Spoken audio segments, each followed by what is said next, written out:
Hello, everyone, and welcome to today's TOC podcast. I'm Joe Weichert, chair of O'Reilly's Tools of Change conference. This month's TOC theme is authors, and I'm joined today by Rob Eagar, founder of Wildfire Marketing, a consulting practice that helps authors and publishers sell more books. Rob's worked with over 400 authors, including several New York Times bestsellers. He's also the author of a book called Sell Your Book Like Wildfire, The Writer's Guide to Marketing and Publicity.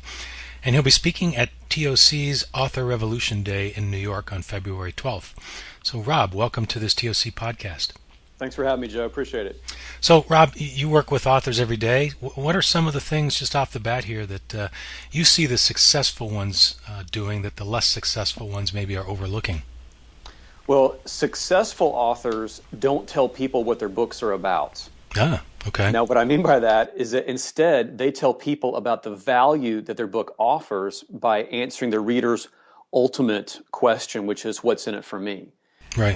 What all of the marketing research that I've done and all the work that I've done with individual clients, it always goes back to the way that consumers buy. And even the way that you and I buy books or food or clothing or electronic gadgets, it always goes back. Before we make the purchase, there's that subtle question, and sometimes it's not even that conscious, but it's there in the back of our mind, which is, what's in it for me? What am I going to get for this purchase? And that's where successful authors do a great job in their marketing, is that they make sure that they answer that question. Whereas unsuccessful authors, they tend to tell people what their book is about or what's inside the book.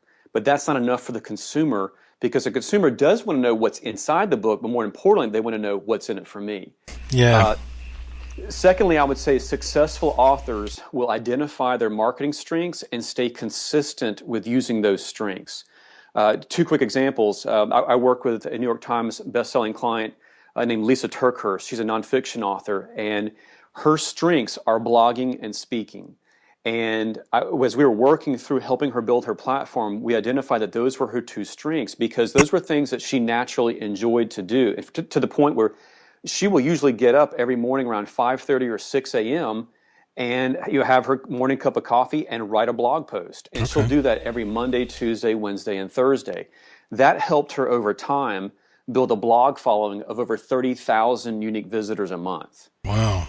On top of that, she has really honed her speaking skills. And again, this is all over time. It didn't happen overnight, but she stayed consistent with it. And that began to get her the ability to speak on large national stages, where she was speaking to arenas filled with anywhere from 3,000 to 5,000 people. So those two skills alone really helped her take her author platform to a much higher level. That helped her increase her book sales dramatically. Another quick example, I'm working with another nonfiction author named Valerie Burton. She is very, very good on camera. When you put her in front of a camera, she's very comfortable, comes across very poised. So her strengths are TV interviews.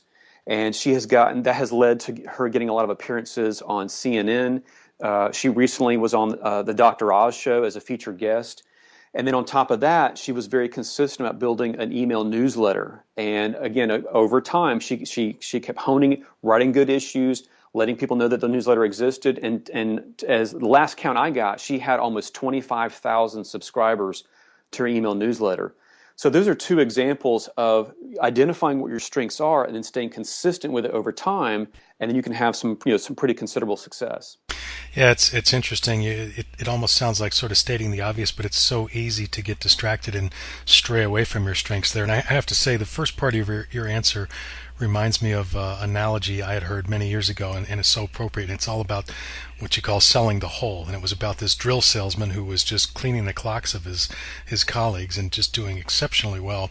And one of them asked him one time, how is it you're selling so many more drills than the rest of us? And he said, well, you guys are so busy talking about features and selling what the drill is, and I'm out there selling the whole.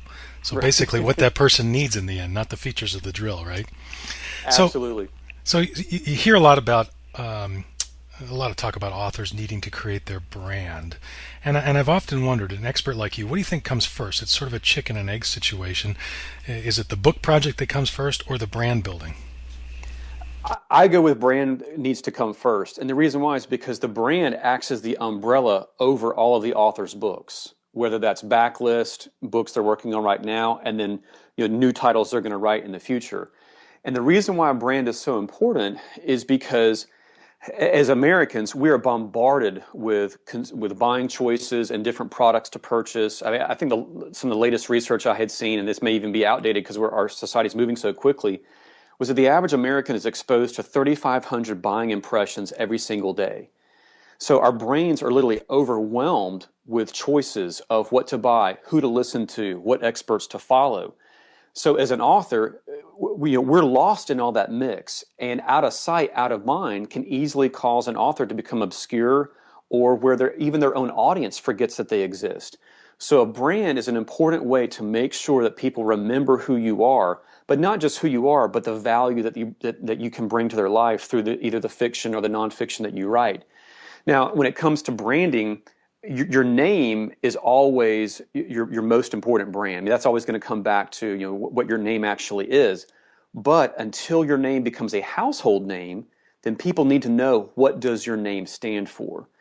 And when I'm working with clients and helping them build a new brand, I have to remind them up front that you already have a brand, whether you think you do or not. And if you're not working to actively manage your brand in a positive way, then your brand is probably perceived as negative. Now, when I say negative, that doesn't mean that it's against you, that people don't like you. What I mean by negative is that people aren't working off the full information because they don't know everything about you. So they're building a brand in their mind with limited information as to how you can help them, who you are, what your strengths are. So you don't want your brand to just kind of be willy-nilly created by everyone in their own mind. You want to actively control that. In my book, Sell Your Book Like Wildfire, I have an entire chapter 3, on how to build a powerful author brand. And I helped a recent client he had a best-selling book in the business space called The 5 Languages of Appreciation in the Workplace. His name was Dr. Paul White. I helped him build a brand called Making Work Relationships Work, because we looked at everything that he did, all the books that he had written thus far, the articles he had written thus far, his whole experience as a consultant, as a client, even his PhD. And what he was looking to do was he was wanting to help make work relationships work. That allows him, as a new author coming out, for people to be able to say, I can see how he can help me, rather than who is this guy, Dr. Paul White, that I've never heard before. So that, to me, is why branding is so important. So let's talk for a moment about branding and how to best go about building one. I think in today's world, where we're so focused on things like Facebook and Twitter, it's easy to lose sight of the power of just a simple website. So how important is it, do you feel, for an author to have their own website, and what are the most critical elements they need to include?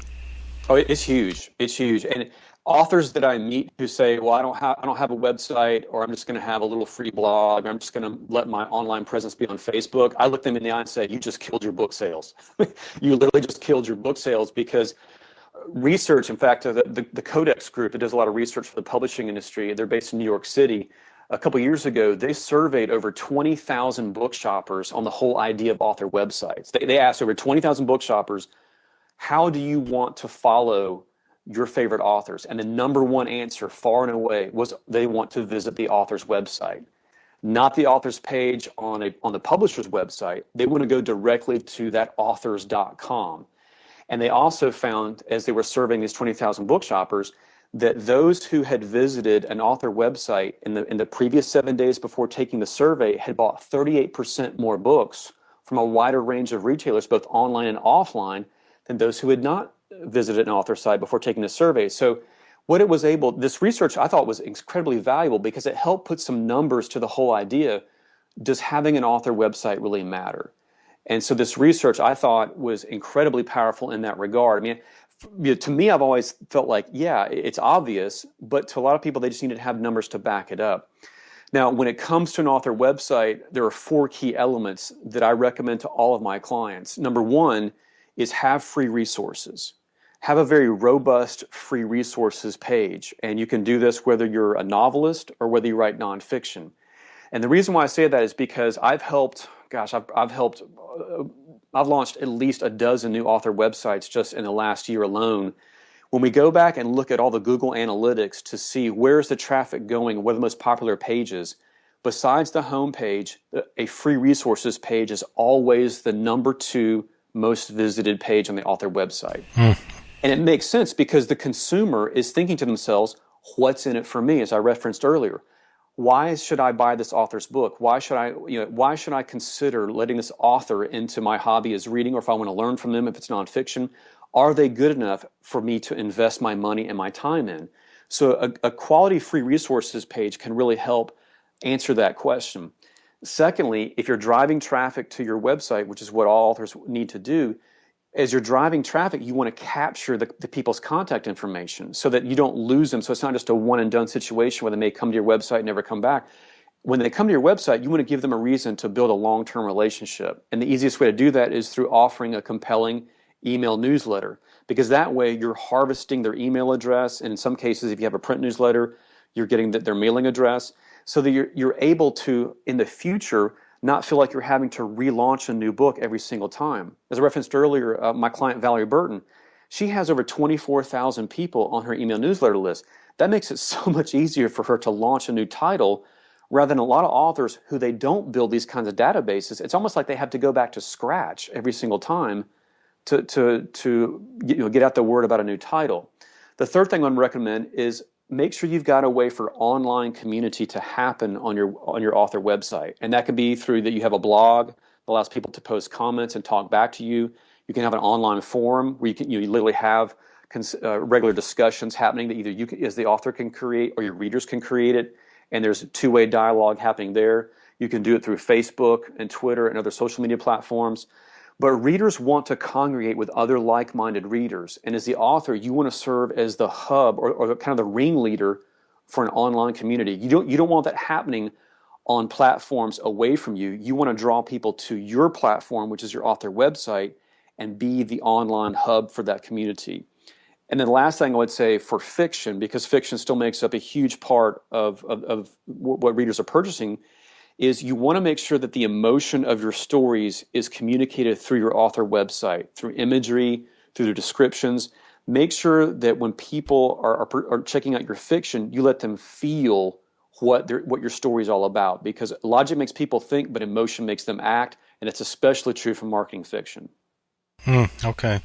I want to shift gears for a moment here and look at the self-published author marketplace in particular, and talking about deep stocking at brick and mortars, which historically has always been kind of the first step towards large numbers of sell-through.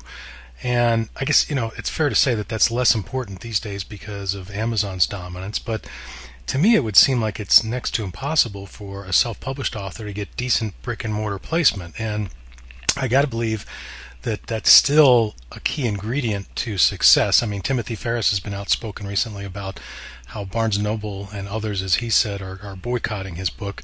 Obviously, Amazon's going to get behind it in a big way. Is there anything that the run-of-the-mill self-published author can do to influence placement in brick and mortar stores? It's pretty difficult, Joe, because, and the reasoning, and by the way, to kind of go back to square one, I started out as a self-published author 10 years ago, before social media and all the new tools we have today. And I struggled mightily to get placement in brick and mortar stores. And the pushback that I got from the buyers was it was more of a financial or an accounting reason, that they didn't want to have to be cutting checks to hundreds, if not thousands, of self-published authors on a monthly basis for book sales. They want to buy from distributors, they want to buy from the publisher. So that was kind of the main problem that I saw, and that really kind of made me say, okay, I'm going to then pursue traditional publishing route, and I wound up moving from self-publishing into traditional publishing. Now, what I've heard from a lot of agents and even from some acquisitions editors is that if you're a self-published author and you can sell about 3,000 to 5,000 copies of your self-published book in about a 12 to 18 month time frame, that generally is enough to show a literary agent or an acquisitions editor there's a legitimate market for this self-published author's book. And then that can really begin to open the doors for a traditional publishing contract. So a lot of self-published authors and independent authors these days will say, well, I don't really care about shelf space, in print with brick and mortar. I can sell, thousands of copies via ebooks on Amazon and on the Nook and all the new, the Kobo, all the platforms that are out there. But, I hasten to remind authors that there's still the vast majority is still print sales, and you don't want to let that go. So if you can sell a lot of copies by yourself, I would still recommend pursue some traditional publishing routes. That doesn't mean you're giving up control and profits. You can still buy books back at a deep discount, sell them yourself on your website, at author signings, speaking engagements, and still make a very healthy profit. So I'm more kind of the have your cake and eat it too type of approach. Okay, all right. So, and I want to go back now to Amazon. I mentioned it earlier. You talked a little bit about it there, and I see so many authors who are laser focused on being successful on Amazon. So they're having all of the publicity they do point to their book on Amazon, not any other bookstore out there. And so I'm just wondering, how important is Amazon to an author's success? And what I specifically would be curious to know is when you're working with authors, do you typically have them focus on Amazon almost exclusively and assume that the other accounts and channels will follow any success that's generated on Amazon?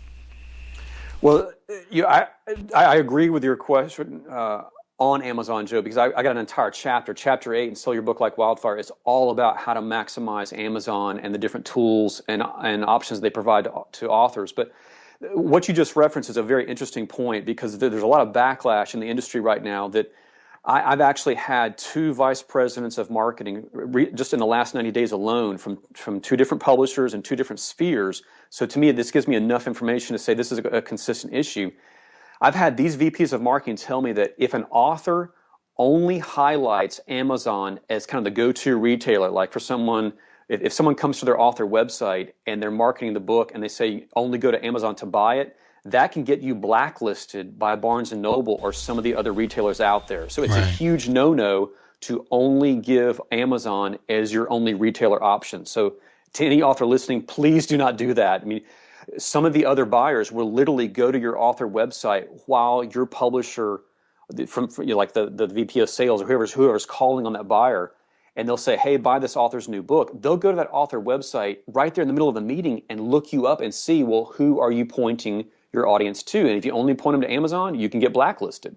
So don't do that. You always give multiple options in any kind of type of online retailing situation. But in terms of Amazon, I do think that because of the size and even just the way they have backed up authors in a lot of different ways. I mean, they're really about the only retailer that has given tools to empower authors to help strengthen their presence online. For example, Amazon is the only one that has the Author Central account where they give you really just kind of a groundbreaking way to highlight all of your books in one place and connect your author profile with your social media pages on Facebook and Twitter. They allow you to upload up to like 8 personal videos to let readers kind of see more than just your pictures of your book cover on the screen. They let to let kind of get to know you as an author and who you are as a person as well. Just the fact that Amazon opened up the Nielsen book scan sales data to authors, what to me was incredibly powerful, because that allows authors to see their actual book sales. And before, publishers would take up to 6 to 9 months to release that data. You had to wait for your royalty check to come along to find out, well, how many copies did I actually sell? Now you can see that almost real time with only like a 1 to 2 week delay on how are your sales actually coming through the various point of sale purchase retailers, and then you can time that to see, okay, how did that occur with specific book promotions that I was engaged in, to see did those promotions work. So I really do like a lot of the things that Amazon has done. And the other thing I recommend to all of my author clients is make sure that you are working to get as many legitimate reviews for your books on Amazon as possible, because that's really where Amazon really does kind of own the review space. The other retailers are way behind, and that was probably one of the smartest business moves from a publishing side that Amazon ever did, was to really maximize and grow the whole reviewing process. I tell my clients, nothing attracts a crowd like a crowd. So if you want to draw more attention to your books, you want to have a lot of reviews. In other words, when a reader comes to your book's page and they see that only 5 people have reviewed it, that kind of sends a signal, well, I guess this book isn't that good to create a conversation, or that a lot of people wanted to talk about it. Whereas when a reader sees a book that's been reviewed over 100 times, that sends a strong signal that, wow, this book is, something's going on with this book because a lot of people are talking about it. Now, I stress legitimate reviews, because there have been some stories in the press recently where people were actually buying fake reviews, and to me, that's, you want to be ethical in the process. And in my book, saw your book like wildfire. I go through a lot of tips on how to do that in a very ethical, legitimate way. But as I stated earlier, nothing attracts a crowd like a crowd, and you want to use that Amazon review process to your advantage. Yeah, I'm glad you brought up reviews because you're right. Amazon has just so many more on most of the books that I'm looking at than, say, Barnes and Noble, which is, I use a Nook now, and sometimes I find that there are almost no reviews on some of the books I'm interested in. And actually, as a result, what I find myself doing is going to Goodreads now to try to select and figure out exactly whether I want to trust this author and move on to that title. But it's amazing how many more reviews Amazon has on the typical title versus other retailers. And this is terrific information, Rob. As I mentioned to listeners earlier, Rob, you're speaking at TOC's Author Revolution Day on February 12th in New York, and want to encourage folks for more information to go to tocon.com. Rob Eagar, thanks so much for talking to us today on this TOC podcast. My pleasure. Thanks for having me.